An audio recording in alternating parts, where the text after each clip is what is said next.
South ఇండియాలోనే biggest sorry store మన Varahi silks మన విజయవాడ ఎంజీ రోడ్ లో డిసెంబర్ 4వ తారీఖున ఘన ప్రారంభం.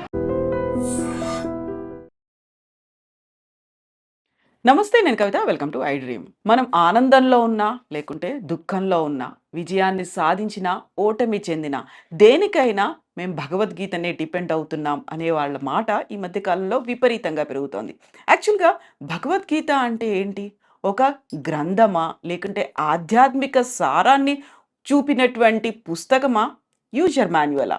భగవద్గీతని ఎలా చూడాలి? మనతో పాటుగా ఉన్నారు శ్రీమాన్ సత్యగౌర చంద్రదాస ప్రభుజీ, హరే కృష్ణ మూమెంట్ ప్రెసిడెంట్. హరే కృష్ణ. హరే కృష్ణ. భగవద్గీత జయంతి శుభాకాంక్షలు మీకు. మీకు కూడా, మీకు మీ ప్రేక్షకులకు, ఈ ఐ డ్రీమ్ ప్రేక్షకులకు అందరికీ కూడా గీతా జయంతి శుభాకాంక్షలు.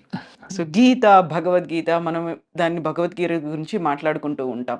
అసలు భగవద్గీత అనగానే మనకు కృష్ణుడు అర్జునుడికి యుద్ధక్షేత్రంలో బోధించినటువంటి ఒక సారమో, లేకుంటే ఆ 18 పర్వాలో ఇవన్నీ గుర్తొస్తూ ఉంటాయి కదా.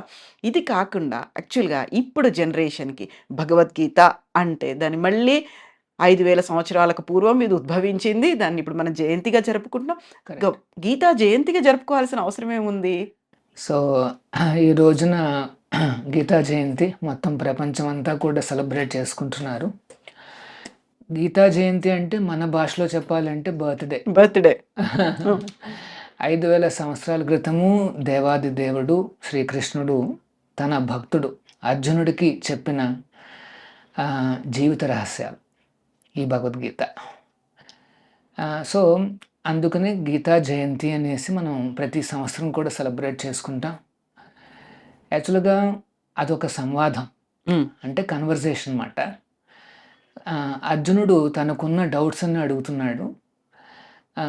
కృష్ణుడు వాటిని తీరుస్తూ అర్జునుడికి కాస్త ఇన్స్పిరేషన్ ఇస్తున్నాడు అన్నమాట. కానీ వాళ్ళ లాంగ్వేజ్ సంస్కృతము, మరియు ఛందస్సు కూడా అనుష్టుప్ అంటారు. అంటే చాలా తీయగా ఉంటుంది అన్నమాట. వినడానికి అంత వినసొంపుగా ఉంది కనుక దాన్ని గీతంలా వింటున్నాం కనుక దాన్ని భగవద్గీత అన్నారు అనమాట. భగవత్ అంటే భగవానుడు చెప్పిన గీత, సో దాన్ని భగవద్గీత అంటారు. ఇప్పుడు కృష్ణుడు ఒక సాధారణమైన మనిషి అనుకుంటే భగవద్గీత యొక్క వాల్యూ ఇంకా లేదు, మీకు దక్కదు. సో భగవద్గీతను అర్థం చేసుకోవాలంటే ఒక్క కండిషన్, ఒకే ఒక కండిషన్ ఏమిటంటే కృష్ణుడు దేవుడు, భగవంతుడు, దేవాది దేవుడు అని అట్లీస్ట్ థియరిటికల్గా నమ్మితే అప్పుడు భగవద్గీత అనే ఆ తేనె బాటిల్ ఉంటుంది చూడండి, ఆ సారం ఏదైతే ఉందో అది ఓపెన్ అవుతుంది అన్నమాట. లేకపోతే బాటిల్ చూస్తారు, తేనె ఉంది, అన్ని రకాలుగా ఉన్నాయి, కానీ అది దొరకదు మాట ఎవరికైనా. సో ఇప్పుడు ఆ భగవద్గీతలోనే మనం చూస్తే అర్జునుడు మాట్లాడుతున్నప్పుడు వ్యాసదేవుడు ఏమన్నాడు అంటే అర్జున వాచ అన్నాడు. ధృతరాష్ట్రుడు మాట్లాడుతూ ఉంటే ధృతరాష్ట్ర వాచ అన్నాడు. సంజయుడు మాట్లాడుతుంటే సంజయ వాచ. కానీ కృష్ణుడు మాట్లాడుతుంటే భగవాను వాచ అన్నాడు. అంటే ఈజ్ డిస్టింగ్విషింగ్ ఇద్దరి మధ్యన వీళ్ళ మాటలు, భగవంతుడు మాటలు తేడా అది చూపిస్తున్నాడు అనమాట. ఆ రచయితే, ఆ వ్యాసదేవుడే అంటున్నాడు అనమాట కృష్ణుడు భగవంతుడు అనేసి.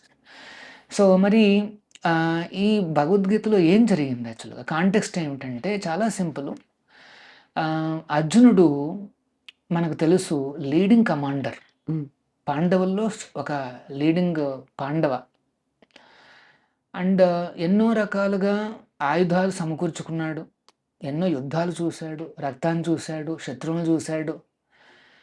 అయినప్పటికీ కూడా కురుక్షేత్ర రంగానికి రాగానే అక్కడ కాస్త పరిస్థితులు గమనించగానే అంత ఎక్స్పీరియన్స్డ్ యోధుడు, స్కిల్స్ బాగున్నాయి, ఫైటింగ్ నాలెడ్జ్ చాలా బాగుంది, అన్ని అస్త్రశస్త్రాలు ఉన్నాయి. కురుక్షేత్రానికి ముందు అందరి దగ్గరికి వెళ్ళి సంపాదించుకున్నాడు కూడా. ఉదాహరణకి పరమశివుడి దగ్గరికి వెళ్ళి ఆ పాశుపతాస్త్రం అది కూడా తెచ్చుకున్నాడు. సో అట్లాంటివన్నీ సమకూర్చుకున్నాడు, అంత ధైర్యంగా ఉంది.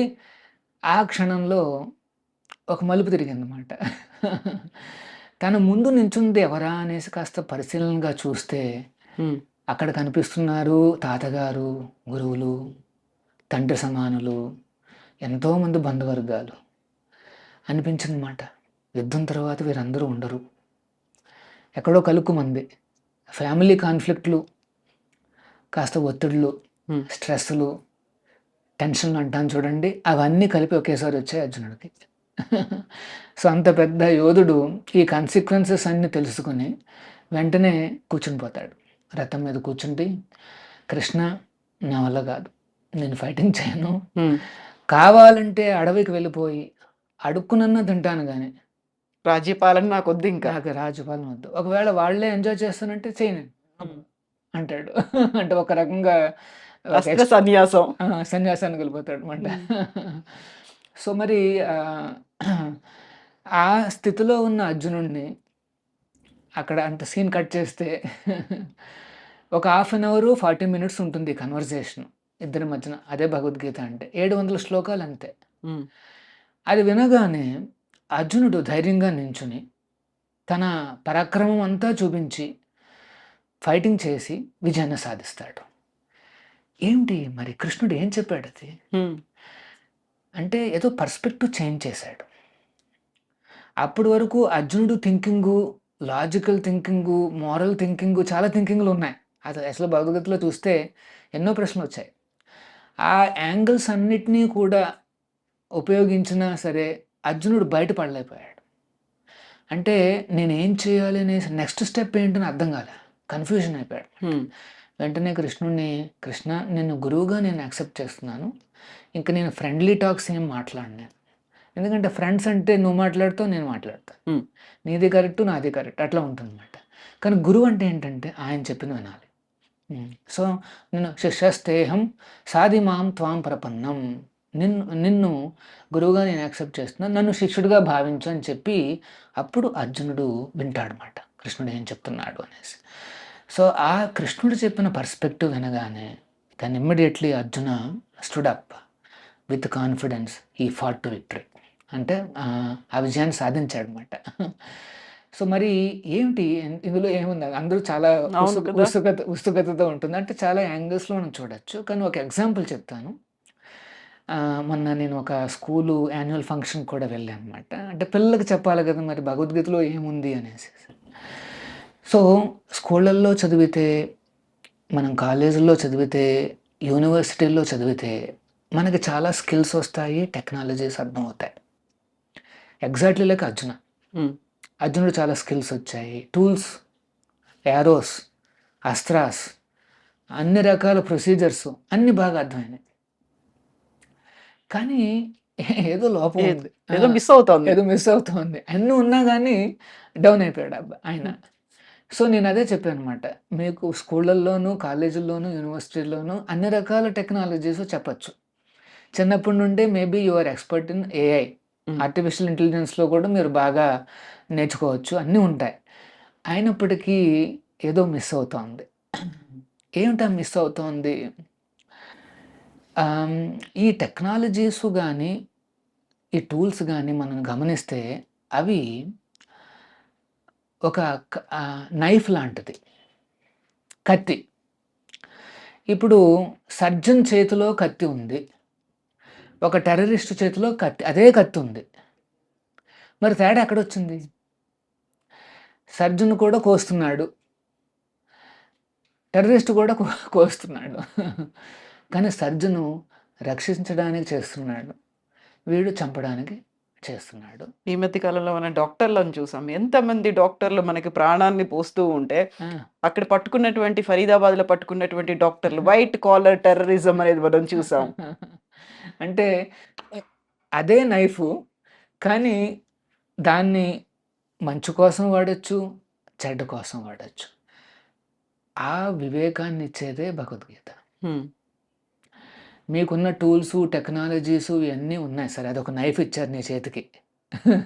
చిన్న చిన్న పిల్లలకు కూడా పెద్ద పెద్ద మొబైల్స్ ఇస్తున్నాం సరే, దాన్ని ఎట్లా వాడుకోవాలి? నా అభివృద్ధికి, సొసైటీ అభివృద్ధికి, లోక కళ్యాణార్థం నేనేం చేయాలి? ఇదే ఆర్గ్యుమెంట్ ఇచ్చాడు కృష్ణుడు. లోక కళ్యాణార్థం నువ్వు యుద్ధం చేయాలి నాయన. ఈ దుర్మార్గ పాలన నుండి మనం ఈ లోకాన్ని రక్షించాలి అంటే, అంటే దుర్యోధనుడు ధృతరాష్ట్రుల పాలన నుండి రక్షించాలి అంటే నువ్వు నీ ధర్మం నువ్వు చేయి, నువ్వు మిలిటరీ కమాండర్వి, సో నువ్వు నించుని నువ్వు ఫైటింగ్ చేయాలి. సో అంటే ఏంటంటే అందరిలోనూ అది ఏది మంచి ఏది చెడు, ఏది లోక కళ్యాణార్థం ఉపయోగపడుతుంది ఏది కాదు, ఆ వివేకం నశించిపోయింది అనమాట. భగవద్గీత ఇచ్చే సైన్స్ అదే మాట. If you want to become an all-rounder, సంపూర్ణమైన అంటే ఒక రౌండెడ్ పర్సనాలిటీ, అందరికీ మంచి మేలు చేసే పర్సనాలిటీ అయితే దానికి ఒకే ఒక మార్గం, భగవద్గీత చదవాల్సిందే. అందులో Krishna gives you some life secrets అన్నమాట. లైఫ్ చేంజింగ్ పర్స్పెక్టివ్ అంటే ఏ పర్స్పెక్టివ్లో చూడాలనేసి. ఇప్పుడు సర్జన్ పర్స్పెక్టివ్ ఏంటి, రక్షించాలి అని. వీడు టెర్రరిస్ట్ పర్స్పెక్టివ్ ఏంటి, చంపాలి అనేసి. సో మరి అర్జునుడి పర్స్పెక్టివ్ ఏమిచ్చాడు, దాన్ని స్పిరిచువల్ యాంగిల్ అంటారు అన్నమాట. ఆధ్యాత్మిక ఒక యాంగిల్ అన్నమాట. ఫస్ట్ టైం కృష్ణుడు 5000 సంవత్సరాల క్రితం ఇంట్రడ్యూస్ చేస్తాడు దాన్ని. ఏమిటి ఈ ఆధ్యాత్మిక angle? It is universal. Bhagavad Gita is universal. అందులో మతపరమైన రిచువల్స్ అంటే ఏం లేవు. అట్లాంటివంటి అన్ని ట్రూత్ ఏమిటి, ఆ పరమ సత్యం ఏమిటి అని చెప్తాడు కృష్ణుడు. ఇప్పుడు ఉదాహరణకి అందరూ కూడా పుట్టిన తర్వాత శరీరాలు మారుస్తూ ఉన్నారు. పుట్టినవాడు కొద్దిగా పెరిగి పిల్లవాడు అవుతాడు, పిల్లవాడు యవనంలోకి వస్తాడు, యవనం నుండి మధ్యస్థ వయస్సు, తర్వాత వృద్ధాప్యం, చనిపోయిన తర్వాత మళ్ళీ నెక్స్ట్ జీవితం వస్తుంది, మళ్ళీ చిన్నపిల్లవాడుగా పుడతాడు, మళ్ళీ పెరుగుతుంటాడు. ఇది చెప్తాడు. అంటే రీఇన్కార్నేషన్ చెప్తాడు, నెక్స్ట్ లేవ్ ఉందని చెప్తాడు. ముఖ్యమైన విషయం ఏంటంటే ఈ జీవితంలోనే రీఇన్కార్నేషన్ ఎట్లా జరుగుతుందని చెప్తున్నాడు. అంటే ఒక శరీరం నుండి ఇంకొక శరీరంలో మనం మారుతున్నాం కదా. ఇప్పుడు ఇది మతంతోనూ రిలీజియన్తోనూ క్యాస్ట్తోనూ సంబంధం లేదు. ఇప్పుడు ఏదైనా వేరే మతంలోకి వెళ్ళాను అనుకోండి, నేను అంటే నేను పెరగకుండా ఆగిపోతానా, యవన దశలో ఆగిపోతానా, చావు లేకుండా ఉంటుందా? అదేముండవు. సైన్స్ అన్నమాట. ఇది సైన్స్ అన్నమాట. అంటే అప్లికబుల్ టు ఎవ్రీబడి. అట్లాంటి సైన్స్ ఇంకెక్కడ దొరకదు. అందుకనే భగవద్గీత మీద ఎంత ఫోకస్ ఉంది, మొత్తం ప్రపంచం అంతా చూస్తుంది. What are these universal principles అనమాట. అయితే కృష్ణుడేమో చిన్నప్పుడు అల్లరి పనులు చేశారు, దొంగతనాలు చేశారు, కొంటె పనులు చేశారు. కొంటె కృష్ణయ్య, అల్లరి కృష్ణయ్య, ఇన్ని పనులు ఇన్ని మాటలు అన్న తర్వాత అదే కృష్ణుడు కురుక్షేత్రానికి వచ్చేసరికి భగవంతుడు అయిపోయారు. భగవాన్ ఉవాచ అంటాము. ఆయన చెప్పిందేమో సారం, గీతాసారంగా తీసుకున్నాం. ప్రపంచమంతా దాని వైపే చూస్తోంది, ఒక యూజర్ మాన్యువల్ లాగా చూస్తోంది. నాకు డిప్రెషన్లో ఉన్నానా, నేను భగవద్గీత చదవాలి. ఆ ట్రాన్స్ఫర్మేషన్ ఎలా అయింది? యాక్చువల్గా అదే కృష్ణుడు, అంత అల్లరి చేసినటువంటి కృష్ణుడు ఒక సర్టన్ ఏజ్ వచ్చేసరికి మెచ్యూరిటీ వస్తుంది అంటామే. అలా ఏం జరిగింది అసలు? కృష్ణుడిలో కూడా మార్పు ఎలా వచ్చింది అంతలా? కృష్ణుడు పుట్టడంతోనే భగవంతుడు. యాక్చువల్గా కరెక్ట్గా చెప్పాలంటే భగవంతుడు దిగి వచ్చిన రూపం అన్నమాట.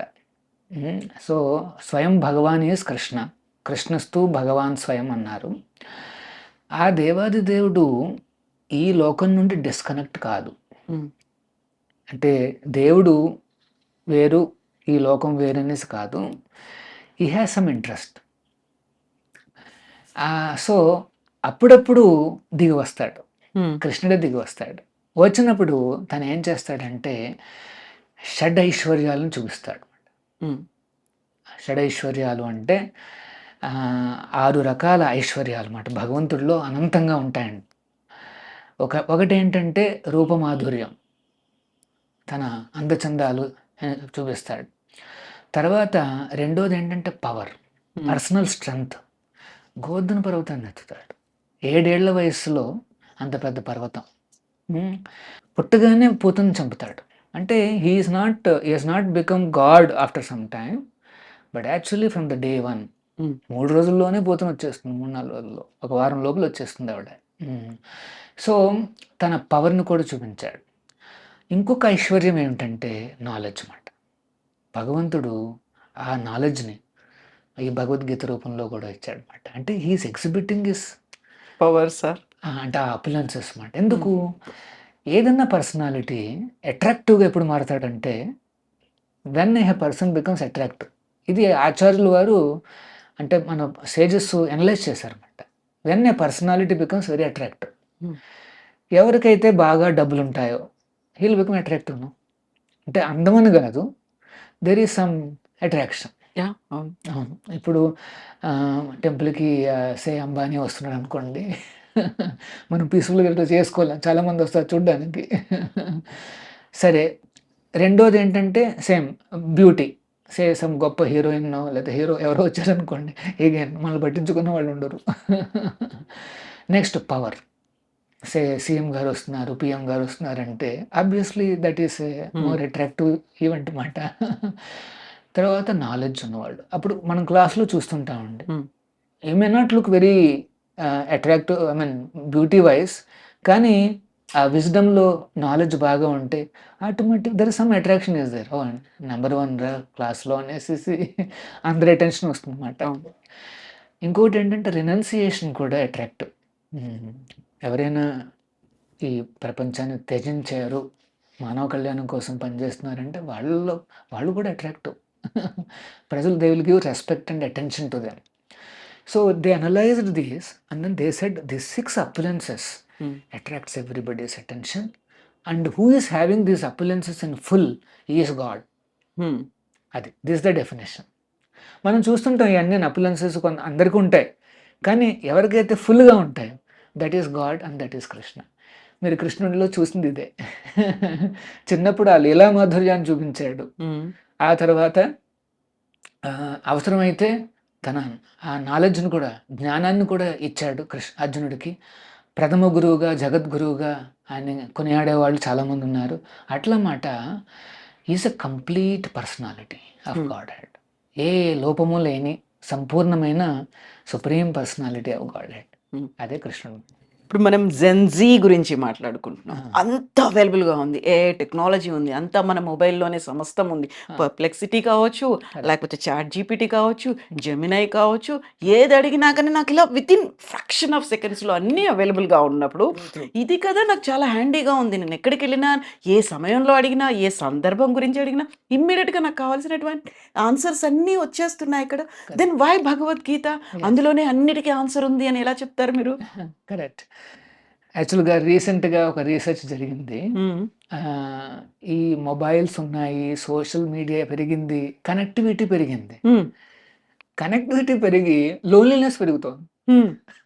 అంటే ఇదేదో కాంట్రడిక్టరీగా ఉంది. అంటే కనెక్షన్లు పెరుగుతున్నాయి, ఫ్రెండ్స్ ఎక్కువగా ఉన్నారు, అన్నీ ఉన్నాయి, అయినప్పటికీ deep inside people are feeling lonely. ఒంటరితనం పెరుగుతుంది అనేసి ఒక ఆర్టికల్ వచ్చింది. ఏదో వెలితి కనిపిస్తుంది. నేను ఆశ్చర్యపోయాను అనమాట, అదేంటి అనేసి నేను చదువుతున్నాను. వాళ్ళే రాస్తున్నారు, అంతమంది ఫ్రెండ్స్ ఉన్నా సరే లోతుగా ఎవరు ఫ్రెండ్షిప్ లేదన్నమాట.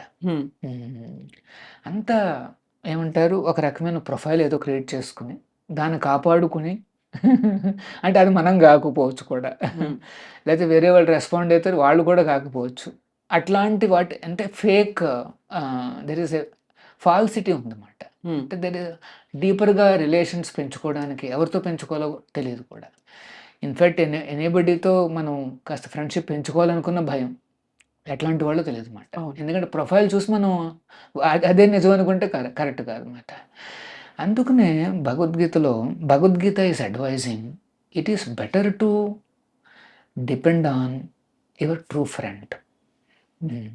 మరి ఎవరు ఆ ట్రూ ఫ్రెండ్ అంటే, భగవద్గీత డిక్లేర్స్ భోక్తారాం యజ్ఞ తపసాం సర్వలోక మహేశ్వరం సుహృదం సర్వభూతానాం. అన్ని జీవులకు కూడా సుహృదం. సుహృత్ అంటే ఫ్రెండ్ అంటే అదేదో ఒక్క టైపే మనకు అర్థమయ్యేది. సంస్కృతంలో చాలా వెరైటీస్ ఉన్నాయి. మిత్రుడు, లేకపోతే సుహృదుడు. సుహృదుడు అంటే మనకు డీప్, హృదయానికి బాగా నచ్చిన వాళ్ళు, వెల్ విషర్ కూడా, చాలా గాఢంగా మన మంచి కోరుకునేవాడు. అంటే తండ్రి ఏ రకంగా కోరుకుంటాడో అదే రకంగా ఈజ్ అ సుప్రీం. అంటే కృష్ణుడు ప్రతి జీవితోనూ ఒక సంబంధం ఉందన్నమాట. మనందరికీ భగవంతుడితో సంబంధం ఉంది. ఆ సంబంధాన్ని గుర్తు చేయడానికి మళ్ళీ మళ్ళీ దిగి వస్తాడు అన్నమాట దేవుడు. సో కృష్ణుడి మీద ఆధారపడి ఎవరైతే ఫ్రెండ్షిప్ డెవలప్ చేసుకుంటారో he will not be empty. He will not be lonely. మీరు అన్నారే ఈ గ్యాడ్జెట్స్ అన్నీ సో క్లోజ్గా ఉన్నాయి, కృష్ణుడు ఇంకా క్లోజు, హృదయంలోనే ఉన్నాడు. అంటే ఇంకంతకంటే క్లోజ్ ఇంకెవరు లేరు. మన హృదయం లోపలే మన పక్కన నించుని చూస్తున్నాడు అనమాట, ఏమిటి వీడు నా ఎప్పుడు ఎప్పుడు చూస్తాడు అనేసి. మరి అంటే కృష్ణుడు అంటే జస్ట్ ఫాదర్ అనే అలాగైనా చూడాలా అంటే కాదు, 5 రకాల సంబంధాలు సాధ్యం అన్నమాట కృష్ణుడితోనే. అందుకని ఆయన్ని అఖిల రసామృత సింధు అంటాడు. సుప్రీం లార్డ్ ఈస్ అన్ని రకాల రిలేషన్షిప్స్కి is the object or is the source. ఒకటేంటంటే ఇలాగా, ఓ ఆల్మైటీ ఫాదర్, నువ్వు సుప్రీం ఫాదర్వి అనేసి అలా పూజించే వాళ్ళు కొంతమంది ఉంటారు. వాళ్ళని శాంతరసము అంటారు. అంటే దేవుడు గొప్పతనము ఆయన కీర్తిస్తూ అట్లా. రెండోది ఏంటంటే దాస్య, అంటే దేవుడు సుప్రీం పర్సనాలిటీ, సుప్రీం మాస్టర్, ఆయన్ని సేవించాలి అన్న భావన అన్నమాట. సేవలు చేస్తే బాగుంటుంది అనేసి. ఉదాహరణకి ఎగ్జాంపుల్ ఏంటంటే హనుమంతుడు, రామచంద్రుల వారంటే ఆయన్ని కూర్చోబెట్టుకుని వాహనంలాగా సేవించాడు. ఇంకొక రిలేషన్ ఏంటంటే సఖ్య. సఖ్య అంటే ఫ్రెండ్స్. అర్జునుడు కృష్ణుడు ఫ్రెండ్. అంటే అర్జునుడు కృష్ణుడిని చూస్తే ఈక్వల్గా చూస్తాడు, సమానంగా.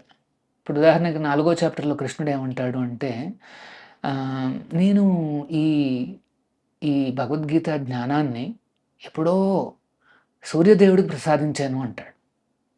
ఆశ్చర్యపోతాడు అర్జునుడు, అదేంటి కృష్ణ, నువ్వు నేను ఒకేసారి పుట్టాం కదా, మరి నువ్వు సూర్యదేవుడు చెప్పానంటున్నావు ఏమిటి అంటాడు.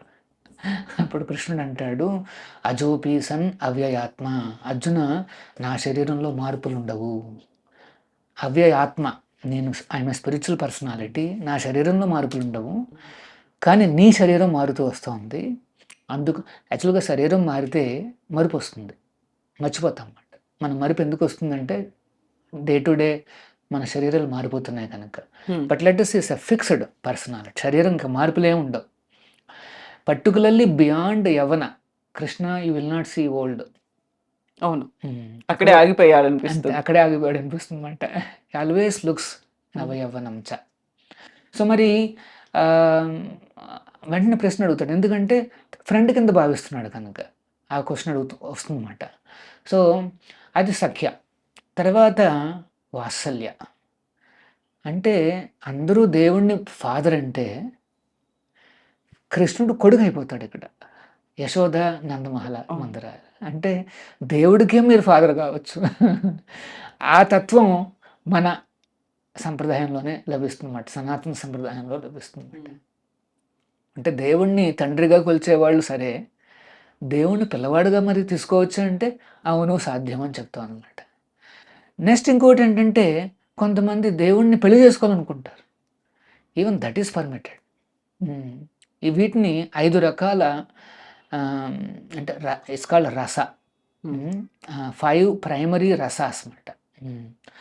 శాంతరస, దాస్యరస, సఖ్యరస, వాత్సల్యరస, మాధుర్యరస. ఈ 5 రకాల సంబంధాలు దేవాది దేవుడు సాధ్యం అన్నమాట భగవంతుడితో. అందుకనే రామచంద్రుల వారి సమయంలో ఒక 16,000 మంది భక్తులు ఇలా మాధుర్య భావంతో స్వామిని కొలిస్తే ఈ భౌతిక ఆకర్షణలన్నిటినీ దాటి వారు భగవంతుడి పైన కాన్సన్ట్రేట్ చేయగలిగారు కనుక, అంటే ఈ వాంఛలు ఉన్నంతకాలము మనం భగవంతుడి పైన ఆ అటాచ్మెంట్ కానీ సంబంధం కానీ మళ్ళీ మనం రివైవ్ చేయలేం. సో ఈ ఋషులందరూ ఘోర తపస్సులు చేసి ఈ భౌతిక వాంఛలన్నిటినీ వదిలిపెట్టి దేవుడి పైనే ఏకాగ్రతతో వాళ్ళు ఆ రకమైన సంబంధం కోరుకుంటారన్నమాట. అప్పుడు రామచంద్రుల వారి దగ్గర ఏమంటారు అంటే, నేను ఈ అవతారంలో ఏకపత్ని వ్రతుడిని, నెక్స్ట్ అవతారంలో మీ కోరిక తీరుతుంది అంటాడు. ఆ రకంగా కృష్ణుడు ఈ 16,000 మందిని వివాహం చేసుకుంటాడు ద్వారకాలో అన్నమాట. అంటే you can relate with God the way you wish to. అన్ని రకాల సంబంధాలు మనం భగవంతుడితో పెంచుకోవచ్చు అన్నమాట. బట్ ప్రస్తుతం మనందరం కామ కామంతో మునిగిపోయి ఉన్నాం కనుక దేవుణ్ణి కామంతో చూడకూడదు. రెస్పెక్ట్ఫుల్గా ఫస్ట్ మనం ఆయన కొలిచి first we should get rid of all this lower tendencies, then only భగవంతుడు. ఎందుకంటే భగవంతుడు కంప్లీట్గా ప్యూర్ మాట. ఈ డజంట్ హ్యావ్ ఎనీ పరం బ్రహ్మ పరంధామ పవిత్రం, ఆయన సుప్రీం పవిత్రం. మనం ఆ పవిత్రం, మనం కూడా ఇవన్నీ లోవర్ టెండెన్సీస్ అన్నీ వదిలిపెడితేనే కానీ ఆ సుప్రీం పవిత్రతకు రాలేం. అప్పుడే మనం రిలేట్ చేయగలుగుతాం అన్నమాట భగవంతుడితో. ఆ సైన్సే ఈ భగవద్గీత. అందులో కూడా ఉంది, ఇది కూడా ఉందన్నమాట. ఏ రకంగా గుణాతీతులం కాగలము. గుణం అంటే తెలుసు కదా, సత్వగుణము, రజోగుణము, తమోగుణం. ఈ గుణాతీతులు అయితేనే కానీ మనం కృష్ణుడిని డైరెక్ట్గా చూడలేము, ఆయనతో రిలేట్ చేయలేము అన్నమాట. ఇప్పుడు రాధాకృష్ణులు అంటారు, రాధని మాత్రం పెళ్లి చేసుకోలేదు. అష్ట భార్యలు ఉన్నారు, రుక్మిణి, సత్యభామ, జాంబవతి, ఇలా 8 మంది ఉన్నారు. అలాగక్కడ 16,000 మంది గోపికలను కూడా పెళ్ళాడారు. ఇంత అయినప్పుడు ఆయన్ని మనం ఆదర్శనీయంగా తీసుకోవాలి. లేకుంటే ఆయన చెప్పినటువంటి మార్గం ఏదైతే ఉందో, ఆ సారం ఏదైతే ఉందో, మనకు జీవనానికి ఉపయోగపడుతుంది, మనం what to do, what not to do అనేది కావచ్చు, వీటన్నిటిని సెట్ చేసేటువంటి సారం అనేది పర్ఫెక్ట్గా మనం ఏం చేయాలి, మనం ఎలా ఉండాలి అనేది చెప్తుంది అనుకున్నప్పుడు, కృష్ణుల్లోనే ఇన్ని రకాల వేరియేషన్స్ కనిపిస్తున్నాయే, ఎలా కృష్ణుడు దేవుడు అవుతాడు అనే వాళ్ళకి ఏం చెప్తారు? యాక్చువల్గా మనం ఈ నరకాసుర చేస్తాం కదా, నరక చతుర్దశి. నరక చతుర్దశి అది నెక్స్ట్ రోజే దీపావళి.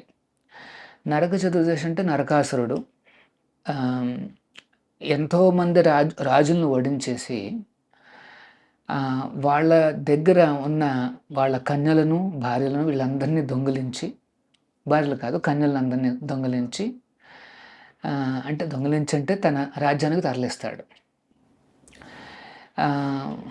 వాళ్ళను తనను పెళ్లి చేసుకోమని, వీడి కోరికలను తీర్చమని పీడిస్తూ ఉంటాడు అన్నమాట.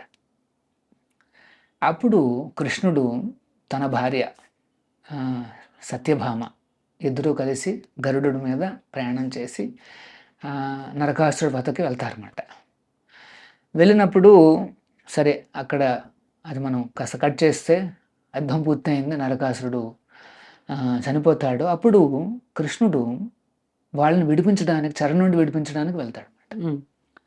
ఆ వైదిక సమయాల్లో ఏమిటంటే, ఎవరైనా ఒక అమ్మాయి, పెళ్లి కాని అమ్మాయి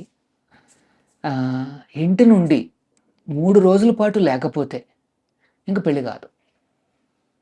అప్పట్లో అంత స్ట్రిక్ట్గా ఉండేదన్నమాట. ఎవరైనా if they are absent from the house for 3 days ఇంకా వాళ్ళకి పిల్లలు కావన్నమాట. సో అదే ఈ వీళ్ళందరూ కూడా అదే మొరపెట్టుకుంటారన్నమాట. మేము వెనక్కి వెళ్ళినా సరే మా జీవితాల్లో ఇంకెటువంటి అంటే సో ఆ రకంగా వాళ్ళు ప్రార్థిస్తే అప్పుడు to satisfy their desire Krishna marriage all of them.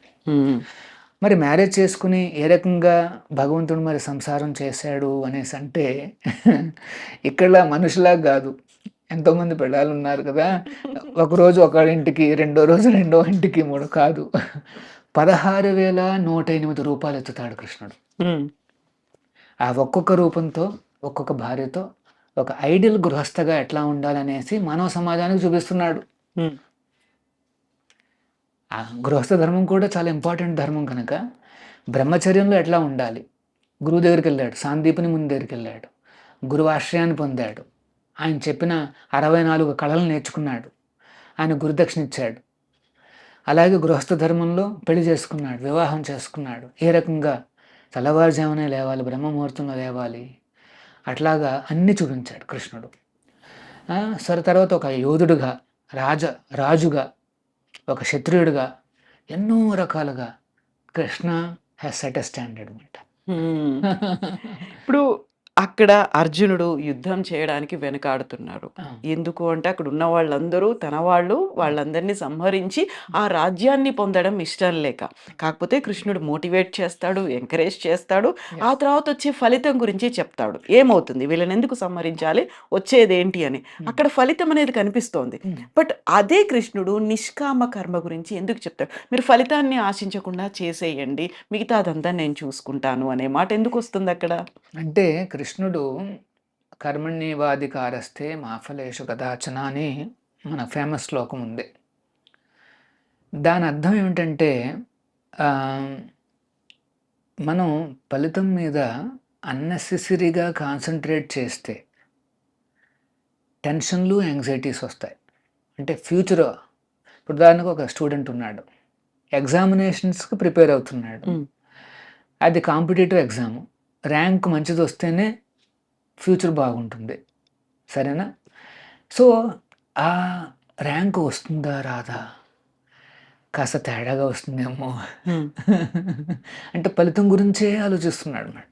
Tension, anxiety అన్నీ వచ్చేస్తాయి. ఎందుకంటే ఆ ఫలితం అనేది నీ చేతిలో లేదంటున్నాడు కృష్ణుడు. మానవుడి చేతిలో లేదు ఫలితం, అది ప్రావిడెన్స్, భగవంతుడి చేతిలోనే ఉంది అది. మరి నా చేతిలో ఏముంది? Process, work, endeavour. నీకు ఇంత రావాలనుకుంటున్నావా, గట్టిగా పని చేయి, కృషి చేయి. సో నీ కృషి మీద నువ్వు ఫోకస్ చేయమంటున్నాడు కృష్ణుడు. అది మాట. నిష్కామం అంటే ఏంటంటే, సో అలా కృషి మీద నువ్వు ఫోకస్ చేశారు అంటే అంటే ఆ స్టూడెంట్ బాగా చక్కగా నోట్స్ ప్రిపేర్ చేసుకున్నాడు.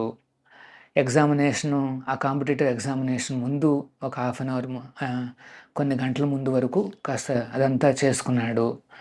తర్వాత దేవుడికి ప్రార్థించుకున్నాడు, బ్రేక్ఫాస్ట్లన్నీ తీసుకుని ఒక గంట ముందే హాలుకు చేరిపోతాడు. లాస్ట్ మినిట్ టెన్షన్స్ అన్నీ ఉండకూడదు అనేసి. అంటే మానవుడు చేయగలిసిందంతా ఇంటెలిజెంట్గా చేయాలి మనం.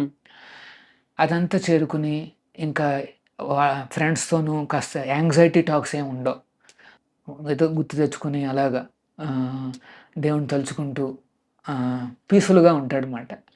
ఆ ఎగ్జామ్ రాగానే ఫస్ట్ క్వశ్చనే అర్థం కాలేదనుకోండి, అప్పుడప్పుడు కొంతమంది మోచ కూడా పోతారు. పాపం అన్న వాళ్ళకి చాలా భయం వచ్చేస్తుంది అన్నమాట. కానీ వీడికి తెలుసు, నా కృషి నేను చేయాలి. ఓకే, ఫస్ట్ కాకపోతే రెండోదన్నా నేను పూర్తి చేస్తా. 2 కూడా లేదు, ఫస్ట్ పేజ్లో ఏది నాకు అర్థం కాల, నో ప్రాబ్లం, నెక్స్ట్ పేజ్లో నేను చేస్తాను. See, always focusing on process, ఆ కృషి, ఆ ఎండేవర్ అన్నమాట. అదే చెప్తున్నాడు కృష్ణుడు. కానీ ఎవరైతే ఫలితం మీదే అన్నెసెసరీగా ఫోకస్, అంటే భవిష్యత్తు ఇలా అయిపోతుంది అలా అయిపోతుంది అని ఊహించుకుంటారే, వాడికి ఇంకా ఇంకా ఎంత నవల కాదని చెప్పేసి ఇంకా వాడు సృహ కూడా కోల్పోతాడు. ఇంకా అసలు 0 మార్క్స్. వీడు అట్లీస్ట్ ఎంతో కొంత రాస్తాడు. యాక్చువల్గా నేను ఒకటి గమనించాను, ఎందుకంటే నేను కూడా రాశాను కదా. ఫస్ట్ క్వశ్చన్ అర్థం కాలేదనుకోండి, నేనేమనుకున్నానంటే సరే ఏదో ఒకటి వస్తుంది కదా, నెక్స్ట్ ఉంది చాలా ఉన్నాయి కదా, ఒక బండిలు ఇచ్చారు నా చేతికి, ఏదో ఒకటి రాయొచ్చు కదా అనేసి నేను రాసుకుంటూ పోయా. మళ్ళీ నేను ఫస్ట్ క్వశ్చన్కి వస్తే అది కాస్త అర్థమైంది. అంటే ఎన్ని ఆన్సర్ చేస్తూ ఉంటే ఏదో తగిలింది, ఎక్కడెక్కడ ఏదో గుర్తుకొచ్చినాయి నాకు. అది మళ్ళీ వెనక్కి రాగానే ఇది కూడా అర్థమైంది. సో నేను వెంటనే అది కూడా రాశాను. సో పిల్లలు ఎప్పుడూ కూడా నెక్స్ట్ ఏం చేయగలను అది చేస్తూ పోతూ ఉండాలి. అన్నెసెసరీగా నెగిటివ్ విజువలైజేషన్స్ చేయకూడదు. అది మాట కృష్ణుడు చెప్తున్నాడు. అక్కడ మనకున్న ధర్మం చేయాలి. నెక్స్ట్, ఏమన్నా ఫలితాన్ని వస్తే, మనకేమన్నా ఫలితం చిక్కితే, ఉదాహరణకి ఎంప్లాయీ ఉన్నాడు, వాడికి ఫలితం ఏమిటి, ఒక సాలరీ వస్తుంది, లేదా కొంతమందికి నేమ్ అండ్ ఫేమ్ వస్తుంది, కొంతమందికి పవర్ వస్తుంది, అన్నీ వస్తాయన్నమాట. సో వీళ్ళకి ఏంటంటే ఈ నిష్కామ కర్మయోగ అంటే అర్థం ఏమిటంటే, మన సెల్ఫిష్నెస్ని ఏ రకంగా తగ్గించాలి స్టెప్ బై స్టెప్ అని కృష్ణుడు 3వ చాప్టర్లో చెప్తాడన్నమాట. Karmayoga. Everybody is very selfish, greedy, అంటే అన్కంట్రోలబుల్ సెల్ఫిష్నెస్ అన్నమాట. అంటే అందరికీ ఎంతో కొంత ఉంటుంది, కానీ అన్కంట్రోలబుల్. ఇప్పుడు చూడండి, ధృతరాష్ట్రుడు, దుర్యోధనుడు ఎంత తక్కువ, పెద్ద సామ్రాజ్యం ఉంది. పాండవులు ఏమంటున్నారు, 5 విలేజ్లు ఇవ్వండి అయ్యా అని అడుగుతున్నాడు. అది కూడా నేను ఇవ్వను బో అన్నాడు. అందుకని ఇంత పెద్ద యుద్ధం వచ్చేసింది. సో అన్కంట్రోల్డ్ గ్రీడ్ అన్నమాట దుర్యోధనుడిది. చాలా, అది అందరినీ విషమ పరిస్థితుల్లో పెట్టేస్తుంది. 3వ చాప్టర్లో కృష్ణుడు ఏం చెప్తున్నాడంటే, అట్లాంటి గ్రీడ్ అనేది మంచిది కాదు, నువ్వు కొద్దిగా, సో ఏదన్నా నీకు సాలరీ వస్తుంది అనుకోండి, అందులో కొంత డబ్బు పరాయి వాళ్ళ, ముఖ్యంగా భగవంతుడి తృప్తి కోసం ఏమైనా ఖర్చు పెట్టు అంటాడు. సో ఇవాళ కొద్దిగా ఇవ్వడంతో ఏమవుతుందంటే ఆ సెల్ఫిష్నెస్ తగ్గింది.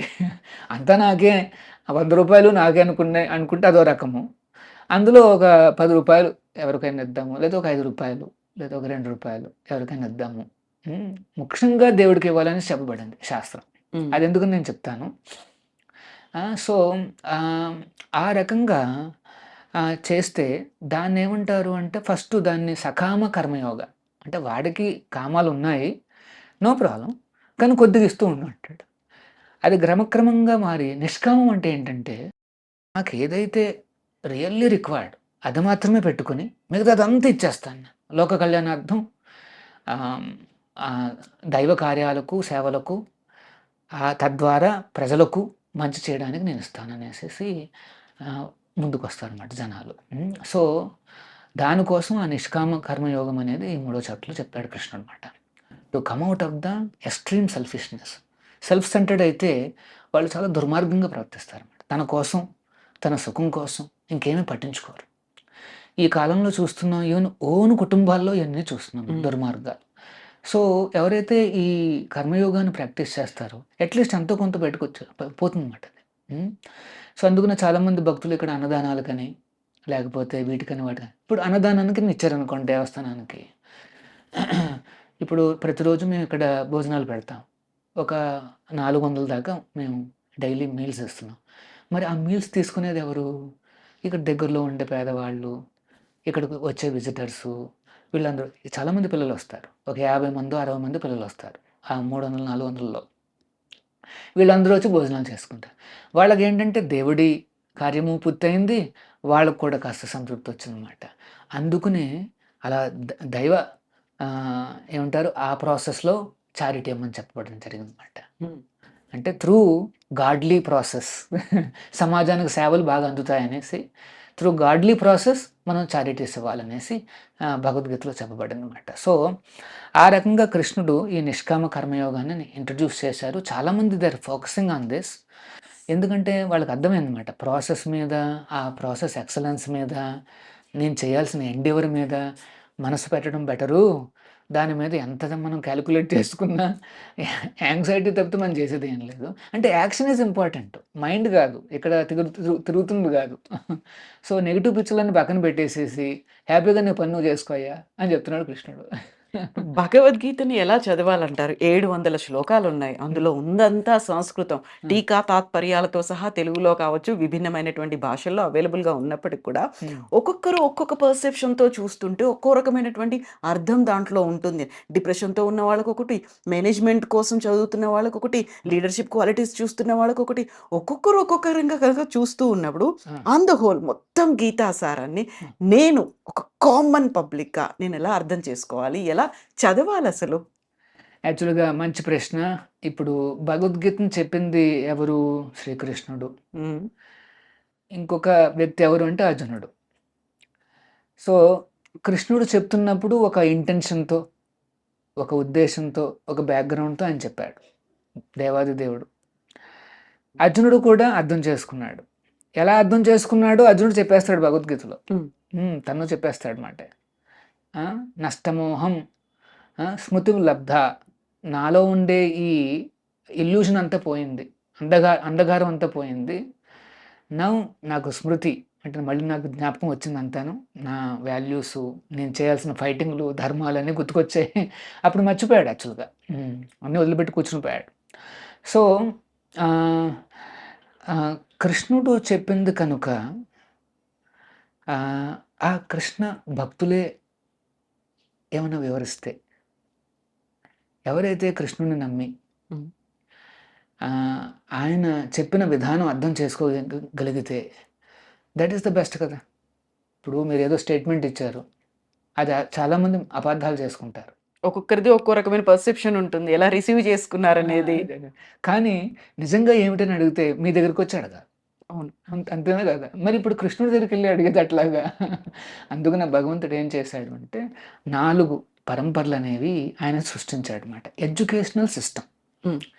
ఈ జ్ఞానాన్ని మానవ సొసైటీకి చేరడానికి ఈ he's created an educational system.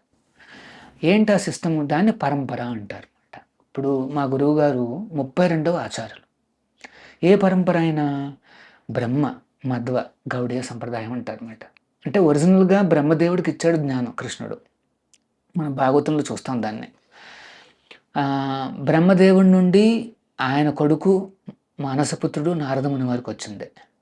Naradamuni నుండి వ్యాసదేవుడికి వచ్చింది. వ్యాసదేవుడి నుండి మధ్వాచార్యులకు వచ్చింది. ఆ మధ్వాచార్యుల నుండి మధ్వ పరంపర కొనసాగుతుంది ఇంకా ఇప్పటికీ. ఉడిపి వైపు చూస్తుంటాం. అందులో ఒక గురువులు ఈశ్వరపురి అనేసి ఒక ఆచార్యులకి దీక్ష ఇచ్చారు. ఆ ఈశ్వరపురులు చైతన్య మహాప్రభుల వారికి దీక్ష ఇచ్చారు. ఆ చైతన్య మహాప్రభుల వారి యొక్క సంప్రదాయం మాది గౌడీయ సంప్రదాయం అన్నమాట. అంటే బ్రహ్మ మధ్వ గౌడీయ సంప్రదాయం. మధ్వాచార్యులు ఇంకా మిగతా చాలా బ్రాంచెస్ ఉన్నాయి, కానీ ఈ బ్రాంచు ఇప్పుడు చాలా భారీగా మొత్తం ప్రపంచం అంతా వ్యాప్తమైందన్నమాట. సో అలాగే అమ్మవారి ద్వారా లక్ష్మి ఆమె కూడా ఆది గురువుగా ఆమె కూడా ఒక పరంపర వచ్చింది. దాన్ని శ్రీ సంప్రదాయం అంటారు, శ్రీ వైష్ణవ సంప్రదాయం అంటారు అన్నమాట. ఇంకొకటి ఏంటంటే కుమార సంప్రదాయం. 4 కుమారులు ఉంటారు. సన్నత్ కుమారు నుండి వచ్చిన సంప్రదాయం అన్నమాట. అది మథుర, నార్త్ ఇండియా వైపు చాలా స్ట్రాంగ్గా ఉంది. ఇంకొకటి ఏంటంటే వల్లభ సంప్రదాయం అంటాం కదండి, అదంతా కూడా రుద్ర సంప్రదాయం అంటారు. అంటే రుద్రుడు ఆచార్యుడిగా ఫస్ట్ ఆయన ఈ భగవద్గీత జ్ఞానాన్ని ప్రసాదిస్తాడనమాట. ఆ సంప్రదాయంలో వచ్చే వాళ్ళు కూడా ఒక సంప్రదాయం అన్నమాట. విష్ణుస్వామి సంప్రదాయం అంటారు అన్నమాట. సో ఏంటంటే ఈ సంప్రదాయం అంటే అర్థం ఏంటంటే ఇప్పుడున్న గురువుకి ఇంకొక గురువు ఉండాలి, ఆ గురువు ఇంకొక గురువు నుండి నేర్చుకుని ఉండాలి, ఆ గురువు ఇంకొక గురువు నుండి నేర్చుకుని ఉండాలి. ఆ రకంగా సాక్షాత్తు దేవుడి నుండే వచ్చి ఉంటే that is the perfect system. ఆ సిస్టంలో వస్తుంది కనుకనే ఈ హరే కృష్ణ, ఈ ఉద్యమమైన, ఈ భగవద్గీత యథాతథమైన ఎంతో అద్భుతం అన్నమాట. ఎందుకంటే ప్రభుపాదుల వారు రాసిన ఈ భగవద్గీత యథాతథం అని రాశారు ఆయన. ఎందుకంటే ఇది గుర్తుపెట్టుకునే 600 ఎడిషన్స్ ఉన్నాయి ప్రభుపాదుల వారు ఉన్న టైంలో. ఇప్పుడైతే థౌజండ్స్ దాటిపోయి ఉంటుంది. మీరు అన్నట్టు ఒక్కొక్కరు ఒక్కొక్క పర్స్పెక్టివ్లో రాస్తున్నారు అన్నమాట. ముంబైలో ఒక డాక్టర్ ఉన్నాడు, రయాన్ సంబడి పేరు. ఆయన ఏం రాస్తాడు అంటే కృష్ణుడు డాక్టరు, అర్జునుడు పేషెంట్ అని చెప్పి మొత్తం భగవద్గీత అంతా ఆ రకంగా మెడికల్ టర్మినాలజీలో వెళ్ళిపోయింది. సో అంటే దాని యాక్చువల్ ఎసెన్స్ పోతుంది అన్నమాట. ఇప్పుడు చెట్టుకి ఎన్నో ఫలాలు ఉన్నాయి, కానీ రూట్ని మర్చిపోకూడదు. భగవద్గీతకు రూట్ ఏమిటంటే కృష్ణుడు. చూడండి, కృష్ణుడు లేని భగవద్గీతకు అర్థం లేదు. అంటే రాముడు లేని రామరాజ్యానికి అర్థం లేదు అన్నమాట. సో రాముడు రావాలి, అప్పుడే రామరాజ్యం వస్తుంది. అలాగే కృష్ణుడు ఉంటేనే కానీ భగవద్గీత ఉండదన్నమాట. సో అందుకనే ప్రభుపాదుల వారు రాసిన ఈ భగవద్గీత, దాని ఆధారిత పుస్తకాలన్నీ చూస్తే 60 కోట్ల కాపీలండి ఇప్పటికి మొత్తం ప్రపంచంలో అంతా తీసుకున్నారు అన్నమాట, చదువుతున్నారు అంతమంది. అన్ని కుటుంబాల్లోనూ లేదా అన్ని చేతుల్లోనూ ఉన్నాయన్నమాట 60 కోట్లు. ఇంకా ఎటువంటి ఏమంటారు స్పిరిచువల్ లిటరేచర్స్లో there is no other literature like this. రిలీజియస్గా కొన్ని పోతూ ఉంటాయి, but in terms of the spirituality, universal principles, ఈ భగవద్గీత ఇది అద్భుతం అన్నమాట. ఒక 60 కోట్ల కాపీస్ అన్నమాట. ఇప్పుడు యాక్చువల్గా ఇది గీతా జయంతి సందర్భంగా ఈ 2 నెలల్లో కూడా మీరు చాలామంది ఇస్కాన్, హరే కృష్ణ డివోటీస్ అన్ని చోట్లకు వెళ్ళి ఈ భగవద్గీతను ఇవ్వడం చూస్తుంటారు. విలేజెస్ కూడా వెళ్తుంటారు, కాలేజెస్కి వెళ్తుంటారు, అన్ని రకాల ఇన్స్టిట్యూషన్కి వెళ్తుంటారు, డోర్ టు డోర్ వెళ్తారు. సో మీ దగ్గరికి వచ్చినప్పుడు కొద్దిగా పేషెంట్గా మీరు వాళ్ళని రిసీవ్ చేసుకోండి. కొంతమంది యంగ్స్టర్స్ ఉంటారు, వాళ్ళకి అర్థం కాకపోవచ్చు పెద్దగా. అప్పుడప్పుడు వాళ్ళ ప్రవర్తనలో కూడా కొద్దిగా మర్యాద కాస్త అటు ఇటుగా అనిపించినా సరే మీ చేతికి వస్తుంది భగవద్గీత కనుక మీరు కాస్త ఉదారంగా వాళ్ళని ఎంకరేజ్ చేయండి. ఆ రకంగా మీకు మేలు జరుగుతుంది. మీ ఇంటికి కృష్ణుడు ఆ పుస్తక రూపంలో వస్తున్నాడు, భగవద్గీత రూపంలో, మరియు ఆ భక్తుడు కూడా ఆనందంగా ఉంటుందన్నమాట. మొత్తంగా 700 శ్లోకాలు. అందులో మీకు బాగా నచ్చిన శ్లోకం కావచ్చు, లేకపోతే ఇటువైపు తీసుకొచ్చినటువంటిది ఏముంది అందులో భగవద్గీతలో? ఏది ఆకర్షించింది మిమ్మల్ని? నేను ఇదే శ్లోకాన్ని ఎక్స్పెరిమెంట్ చేశానండి. ఇది కర్మణ్యేవాధికారస్తే మా ఫలేషు కదాచన. యాక్చువల్గా నేను ఐఐటి చెన్నైలో చేశాను. అది మనం ఎప్పుడైనా ఈ ఎడ్యుకేషన్లోకి వస్తే కొద్దిగా ఏమనిపిస్తుందంటే అంత సైంటిఫిక్, మేము సైంటిఫిక్ బ్రెయిన్, లాజిక్, రీజనింగ్ ఉంటే కానీ నేనేమి అసలు దేవుడు ఏంటి, ఆయన చెప్పడం ఏంటి, ఎక్కడ కూర్చున్నాడో, ఎవరు విన్నారు, ఎవరు రాశారు, అన్ని రకాల ప్రశ్నలు. తర్వాత సైంటిఫిక్ అప్రోచ్ అంటే ఏంటంటే మేము ఏదన్నా ఒక థియరీ వింటే దాన్ని ఎక్స్పెరిమెంట్ చేసి అబ్జర్వ్ చేస్తాం అన్నమాట. ఫలితాలు ఏంటి ఎలా వస్తున్నాయి అనేసి. అప్పుడు కానీ నమ్మరు. ఇప్పుడు ఇప్పుడు ఫిజిక్స్ ఉన్నా, కెమిస్ట్రీ ఉన్నా మనం ఫస్ట్ ఏంటంటే థియరీ వింటాం. తర్వాత దాన్ని ప్రయోగశాలకు వెళ్ళి ఎక్స్పెరిమెంట్ చేసి అబ్జర్వేషన్స్ అన్ని రిజల్ట్స్ అన్ని నోట్ చేసుకుంటాం. ఎందుకంటే అది మనకి సైంటిఫిక్ గా కనిపిస్తుంది, రిజల్ట్ ఉంది కదా. సో నేను అన్నాను, నేను ఎట్లాగో ట్రై చేద్దాం అనుకుంటున్నాను, మరి ఏ శ్లోకం చేద్దాం అనేసి నేను దీన్నే పట్టుకున్నా. కర్మణ్యేవాధికారస్తే మా ఫలేషు కదాచన మా కర్మ ఫల హేతుర్భు మాతే సంగోస్తు అకర్మణి. అంటే కృష్ణుడు ఏమంటున్నాడంటే you focus on your duty, ఫలితాలన్నీ నీ చేతిలో లేవు, దట్ ఈస్ ప్రావిడెన్స్. ఎన్నో రకాల ఫ్యాక్టర్స్ ఉంటాయి. సో నీ డ్యూటీని నువ్వు మాత్రం జాగ్రత్త చేయాలన్నాడు. సో నేనేమనుకున్నానంటే నా డ్యూటీ ఏమిటి, కంపెనీ వాళ్ళు చెప్పిన ప్రకారం డ్యూటీ ఏంటంటే 10ంటికి అక్కడ రిపోర్ట్ చేయాలి, 6-6:30 కల్లా నేను అక్కడ అయిపోతుంది. అంటే 8 hours అప్పట్లో, ఇప్పుడు కొద్దిగా అటు ఇటుగా ఉంది.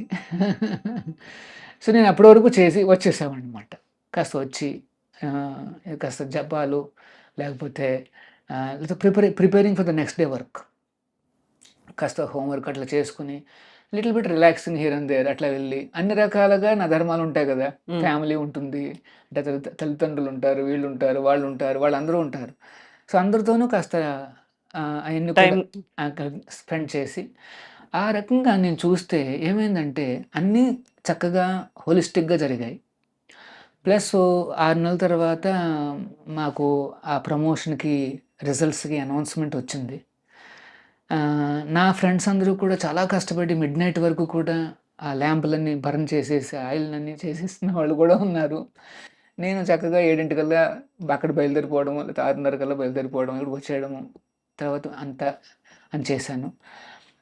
There also smart people, there also from IITs and all those things. So చూసిన తర్వాత వాళ్ళ పేర్లు ఉన్నాయి, నా పేరు కూడా ఉంది. డిఫరెన్స్ ఏం కనిపించలేదు. కానీ వాళ్ళు ఏం చూసారంటే నాలో యు ఆర్ మోర్ అటెంటివ్ అన్నారు. ఎందుకంటే నాకు అర్థమైందన్నమాట, నేను చేయాల్సిన డ్యూటీ నేను చేయాలి గట్టిగా, ప్రాసెస్ మీద ఫోకస్ చేయాలి అనేసి నేను డిస్ట్రాక్షన్స్ తగ్గించేసుకున్నాను అనమాట. అప్పుడప్పుడు బ్రేక్స్ అనేసి వెళ్ళిపోతుంటారు నా కొలీగ్స్, ఒక్కొక్క బ్రేక్ 15 నిమిషాలు తీసుకుని వస్తుంటారు. నేను ఆ బ్రేకులన్నీ బంద్ చేసేసా, ఫోకస్ చేశాను అనమాట దాని మీదే. సో నాకేంటంటే పని అయిపోయేది అనమాట. యాక్చువల్గా స్పీకింగ్ మేబీ సేమ్ అవర్స్ వాళ్ళు స్పెండ్ చేసి ఉంటారు, నేను స్పెండ్ చేసి ఉంటాను, but I looked more focused అనమాట. ఆ రకంగా నేను చేయడంతో I felt there's big difference.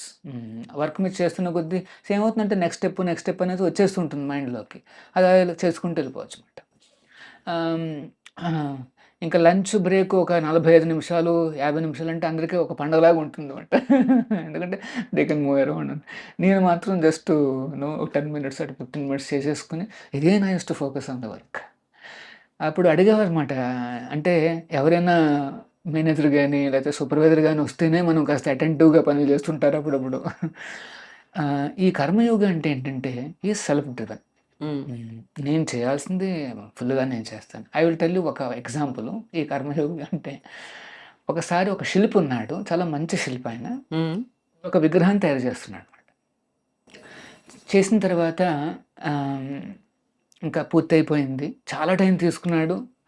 ఈ ఆర్డర్ ఇచ్చిన ఆయన సప్లై అడుగుతున్నాడు, ఎప్పుడు పంపిస్తారు విగ్రహం, మాకు డేట్ వస్తుంది, మేము ప్రతిష్ఠ చేయాలి ఏదో అంటున్నాడు అనమాట. సరే అనేసి ఇంకా ఒక రోజున పని పూర్తి అయిపోయిందని చెప్పేసి శిష్యులందరూ కూడా దాన్ని బాగా ప్యాక్ చేసేసి లారీ మీద వేసేస్తారు, వెళ్ళిపోతుంటుంది. సడన్గా గురువుగారు శిష్యుని పిలిచి కాదు వెనక్కి రప్పించండి అంటాడు. అదేంటి గురువుగారు అంటారు, ఆల్రెడీ వెళ్ళిపోతూ ఉంది, వాళ్ళకి ఏదో ఫంక్షన్ కూడా ఉంది, కాదు వెనక రావాలంటారు. ఏమైంది అంటారు, అందులో ఒక చిన్న లోపం చిన్న కరెక్షన్ ఉంది, అది నేను మర్చిపోయాను. ఏంటండి సార్ అన్నాడు. తలపైన జుట్టు వస్తుంది కదా,